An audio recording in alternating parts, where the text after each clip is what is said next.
I think the Hizmet movement that Mr. Gulen has inspired is phenomenal. It's a way of saying to, not just to Muslims, but to non-Muslims especially, here's who we are, here's what we need to do.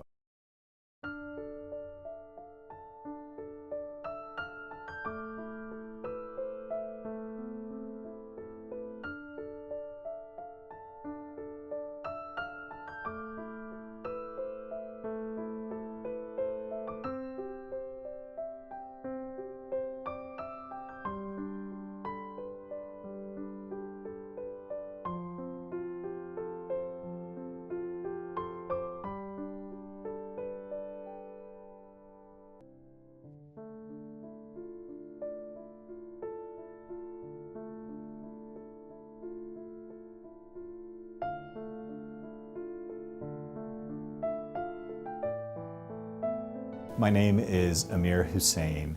I'm a professor at Loyola Marymount University, which is the Catholic university in Los Angeles, and I teach courses there about Islam. I specialize in Islam, but I also teach courses on world religion and comparative theology and interfaith dialogue. I think the Hizmet movement is crucial in contemporary Islam. I teach about contemporary Islam. I happen to be a Muslim. I'm also a scholar of Islam. And as I understand the Hizmet movement, I'm not part of the movement, but the movement means service. And for me as a Muslim, this is crucial. This is really the heart of what it means to be a Muslim, to do service to others. You know, in the Quran, of course, the fundamental principle for Muslims is Tawheed, the oneness of God. Love God first. Second principle, love your neighbor. You know, and how do you love your neighbor? Well, through service. And so I think the Hizmet movement that Mr. Gulen has inspired is phenomenal. It's a way of saying to, not just to Muslims, but to non-Muslims especially, here's who we are, here's what we need to do. I mentioned that I teach at a Jesuit at a Catholic university. The third line of our mission statement is the service of faith and the promotion of justice.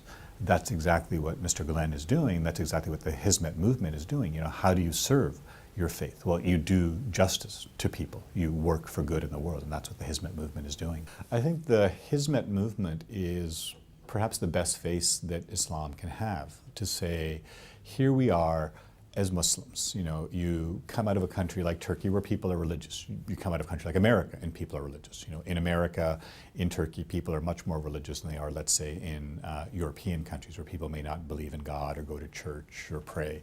You know, in America, we do that. You know, whether we're Christian or Muslim or Jewish. In Turkey, we do that. The dominant religion in Turkey happens to be Islam. And so here you've got this great movement that comes out of Islam in Turkey to say, how is it that we are to live our lives as Muslims? Well, first of all, we're supposed to be good Muslims. We're supposed to be observant. We're supposed to be practicing. We do all the things that make us Muslims. But then, how do we go out in the world as Muslims? You know, what are the things we're required to do? And we're required to do service. We're required to do justice. And that's really one of the key things about the Hizmet movement, is that it provides a vehicle for people to do that. You know, the nice thing about it is you have so many layers of things. You've got the schools, you've got television, you've got newspapers. So it's not that to be religious you have to be an imam and, you know, lead the prayers in the masjid. You can be a journalist, you can be a photographer, you can be a teacher, you can live your life as a good Muslim. And to do that in service to others is really the ideal. So I think that's where the Hizmet movement is key, providing opportunities for people to serve other people. I think there are a number of ways in which the Hizmet movement can be considered unique. The key for me, and I say that as someone who works on interfaith dialogue and interfaith solidarity, is the interfaith work that the Hizmet movement does. That is not just about making Turkey better for Turkish people who happen to be Muslim. It's about making the world better for people who may be Muslim, who may not be Muslim. So I think the key for me, the key contribution of the Hizmet movement, what makes it unique, is the emphasis on interfaith. Tremendous work that's being done there. The second thing, as I said, would be the emphasis on education, that there are so many movements that are revival movements, renewal movements in Islam, and they're all great. What makes Hizmet unique is the focus on education. And I say that again as someone who works in education, who teaches young people at the university level. You start at a much earlier age, not at the university level where they're already sort of shaped. When they get to me, they're already formed as adults. The Hizmet movement is working with them when they're smaller, and there's nothing better that you can do. There's a very famous Muslim teacher who once said to me, if the search for knowledge is incumbent upon all Muslims, then teaching is a religious act. And I never thought about that, the real crucial act that teaching represents for us as Muslims. So that's really key. So I think those two things for me are the unique kinds of things. I mean, there's lots of organizations that do good work. I'm not saying Hizmet doesn't do good work. Of course Hizmet does good work. There's lots of organizations that do good work. I think what sets it apart is the emphasis on interfaith and the emphasis on education. I think the emphasis on education that Hizmet has is crucial. And again, I'm biased when I say that. I'm not a member of the Hizmet movement, but I'm an educator. I'm someone who spent his career working in schools as a teacher. This is who I am, as a teacher. And so I think teaching is crucial. I think teaching is important. This is what the Hizmet movement does through schools, not just schools in Turkey, but schools around the world, because the Muslim world is in desperate need of this. I mean, everyone is in desperate need. No one is educated enough. No one says, I'm smart enough, I don't need to learn anything else. All of us need to learn something. And that's really one of the key features, because education is transformative. My father worked in the assembly line at the Ford Motor Company. My mother worked on the assembly line making fans. The fact that I'm a professor and my sister's an engineer is education. You don't have to work in the factories because that's what your father did. You're able to go to school, you're able to get an education, you're able to work in very different kinds of ways. And I see that, kids whose parents may be gardeners, nothing wrong with being a gardener, but if you want to run your own company, it's really nice to be able to do that if your parents came from very modest means. That for me is the real virtue of education, that it's an equalizer. It's not that your father was wealthy and therefore you can go to school. It's not that your father is an important person, therefore you can go to school. Everyone should be able to go to school. It doesn't matter who your father is, doesn't matter if your mother is poor, doesn't matter if your mother is rich. And I think that's one of the keys that the Hizmet movement has done, is the school system, that you come in a society where unfortunately the public schools may not be very good. And what do? Well, you provide an alternative to those public schools.